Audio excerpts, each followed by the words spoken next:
죄로 인해 사망이 들어왔고 그 때문에 우리의 육신은 후패해져 갈 수밖에 없게 되었습니다. 그러나 그렇다 해서 육이 악은 아닙니다. 단지 죄와 사망으로 창조시의 영광과 빛을 잃었을 뿐 그것은 악이 아니며 그렇다고 선도 아닙니다. 그저 흙으로부터 빚어진 육신 그 자체일 뿐입니다. 인간의 불순종으로 모든 인간은 죄 아래 놓이게 되었고 끊임없이 죄를 지으며 살아갈 수밖에 없는 존재가 되었다는 것. 우리는 이것을 타락이라 부릅니다. 그리고 인간의 타락은 부분적인 타락이 아닌 전적인 타락이었습니다. 우리 주님이 조금의 죄도 조금의 어두움도 없으신 것과 대조적으로 우리 인간은 조금의 거룩도 조금의 빛도 없는 존재로 전락하게 되었습니다. 전적인 타락은 단지 육신의 타락만을 의미하지 않습니다. 우리의 육과 혼과 영 모두가 완전하게 타락했고 인간에게 기대할 수 있는 가능성은 단 한 올조차 남겨지지 않게 되었습니다. 우리에겐 인간의 타락을 단지 육신의 것에만 한정하려 하는 경향이 있습니다. 이것은 우리가 세상에서 받은 교육에 기인합니다. 영혼은 선하고 육신은 악하다는 생각은 서양 사상의 바탕을 이루는 그리스 사상의 영향에 기인합니다. 그리스 사상가들에게 영원한 것은 그렇지 못한 것보다 아름다우며 선한 것으로 여겨졌습니다. 그들에게 있어 영혼은 불멸하는 영원이요 육신은 그저 영혼을 담는 한시적이며 후패하는 그릇일 뿐이었습니다. 영원한 영혼은 육신보다 거룩하며 고결한 것이었습니다. 그리고 이러한 생각, 영은 선하고 육은 악하다는 생각은 이미 사도시대에 이단으로 배척된 영지주의적 사상에서도 발견되어집니다. 육은 악하고 영은 선하다는 생각. 그러나 성경은 이것을 지지하지 않습니다.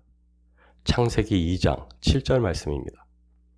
여호와 하나님이 땅의 흙으로 사람을 지으시고 생기를 그 코에 불어넣으시니 사람이 생령이 되니라. 한 장 더 읽겠습니다. 이사야 64장 8절 말씀입니다. 그러나 여호와여 이제 주는 우리 아버지시니이다.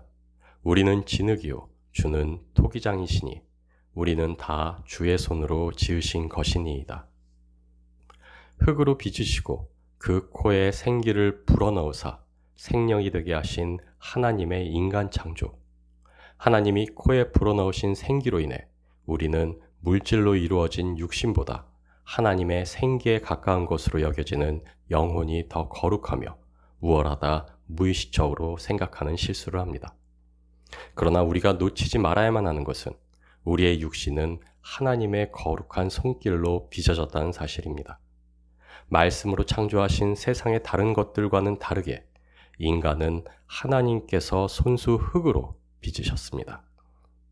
모든 것을 거룩히 하시는 하나님, 그분의 손길이 직접 다 만들어진 우리의 육신이 그 어떤 것보다 덜 거룩하며 덜 고결할 수는 없습니다. 우리의 육신 또한 우리의 영혼과 마찬가지로 거룩하며 고결합니다. 무엇보다 우리의 육신이 악이 아니라는 것은 우리 주님의 성육신 사건으로 증명됩니다.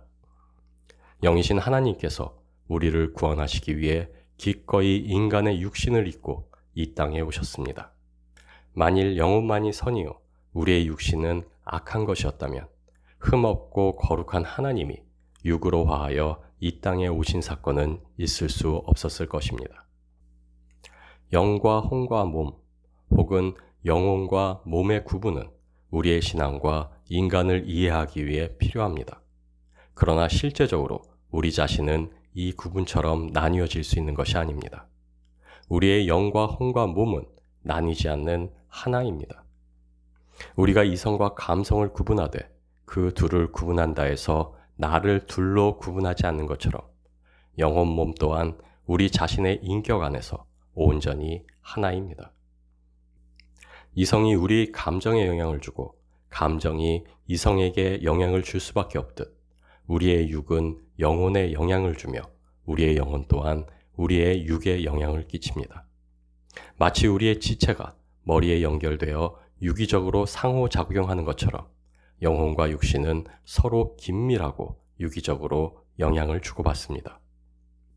그러나 우리가 우리의 지체를 구분한다 해서 그것들이 정말로 나뉘어 생각되어질 수 없는 하나의 나이듯 우리의 영과 혼과 몸 또한 나뉘어 생각될 수 없는 하나입니다.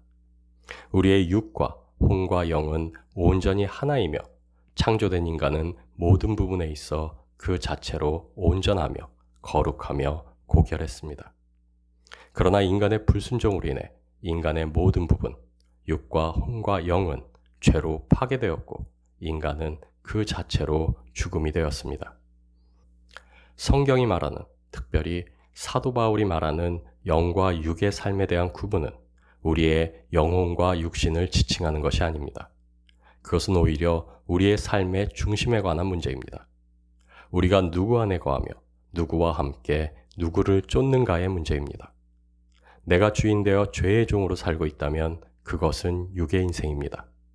그러나 주의 계명 안에서 성령님의 인도하심을 따라 주님과 함께 동행하는 삶을 살고 있다면 그것은 영의 인생입니다. 내가 주인 되어 죄의 종으로 살아가는가 아니면 성령의 인도하심을 따라 주님과 함께 그분의 길을 가는가로 구분되어지는 문제에 관해 말하고 있는 것이 성경이 기술하고 있는 영을 쫓는 삶과 육을 쫓는 삶에 대한 이야기를 할 수 있습니다. 우리 모두는 육이 아닌 영을 쫓는 삶으로 초대받고 있습니다.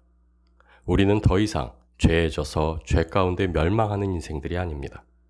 우리는 거룩한 하나님 안에서 그분의 나라를 누리는 이들입니다.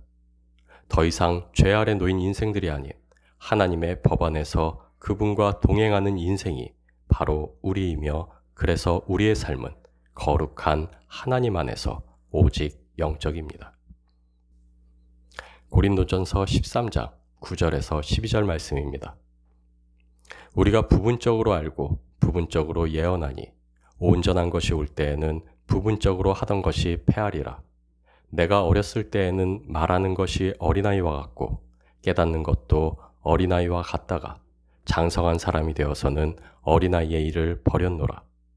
우리가 이제는 거울로 보는 것 같이 희미하나 그때는 얼굴과 얼굴을 대하여 볼 것이요. 이제는 내가 부분적으로 하나 그때에는 주께서 나를 아신 것 같이 내가 온전히 알리라. 우리가 기다리는 구원의 완성은 우리 주 그리스도 예수와 같이 온전하고 거룩하며 고결한 인격으로 새롭게 나는 것이라 할 수 있습니다. 그리고 이것은 우리 육신의 부활과 함께 영과 혼의 거룩한 부활을 또한 포함하는 것입니다. 우리 주님이 오실 때까지 우리는 이것에 대해 부분적으로 알 수 있으며 부분적으로 체험할 수 있을 뿐입니다. 그리고 성경은 이것을 소망하며 이러한 체험 가운데 사는 인생을 영을 쫓는 인생, 영적인 삶이라 말하고 있습니다. 오직 주가 내 안에, 내가 주 안에 거하는 삶이 영의 삶이라 할 수 있습니다.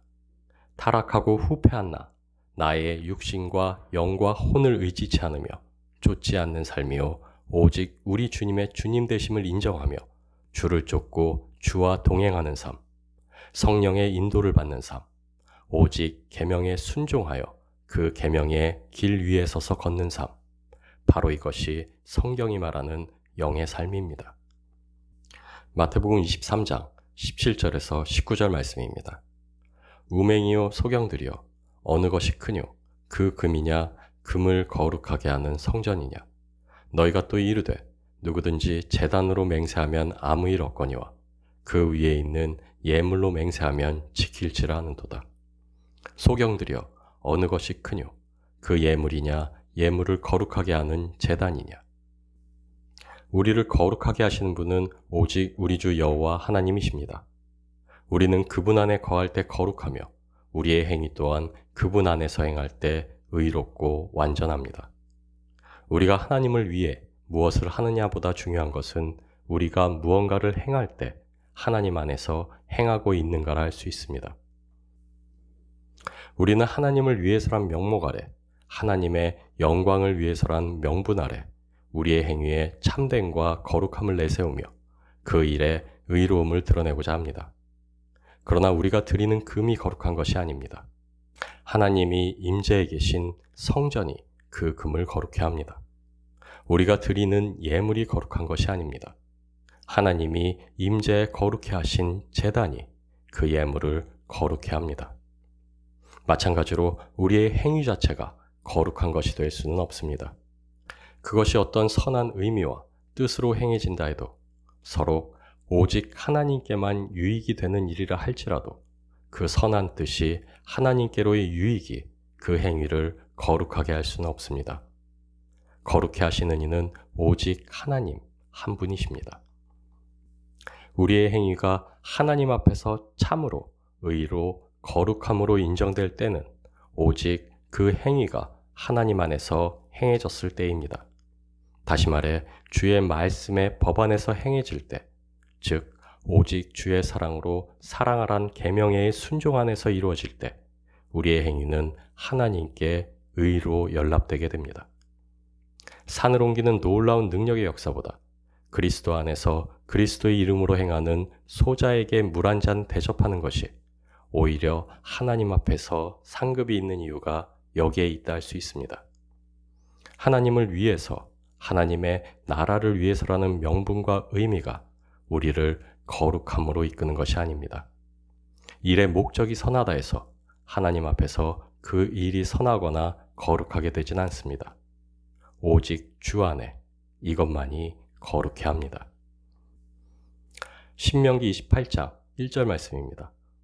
내가 내 하나님 여호와의 말씀을 삼가 듣고 내가 오늘 내게 명령하는 그의 모든 명령을 지켜 행하면 내 하나님 여호와께서 너를 세계 모든 민족 위에 뛰어나게 하실 것이라. 이스라엘 민족을 다른 민족과 구별했던 것은 하나님의 율법이었습니다. 그러나 율법 자체가 그들을 거룩하게 하는 것은 아니었습니다. 그 율법에 순종하는 이스라엘 민족의 순종하는 삶이 그들을 구별되게 하고 그들을 거룩해 하는 것이었습니다. 법 자체가 아닌 법 안에 거하는 것, 순종으로 말씀의 법 안에서 하나님과 함께하는 것이 그들을 하나님 앞에서 완전케 하는 것이었습니다. 법 자체가 우리를 거룩해 하는 것이 아닙니다. 그 법에 순종하여 그 법 안에 거할 때 우리는 하나님 안에서 거룩해집니다. 오직 하나님 안에서만 우리는 거룩합니다. 우리의 육과 혼과 영 모두가 거룩합니다.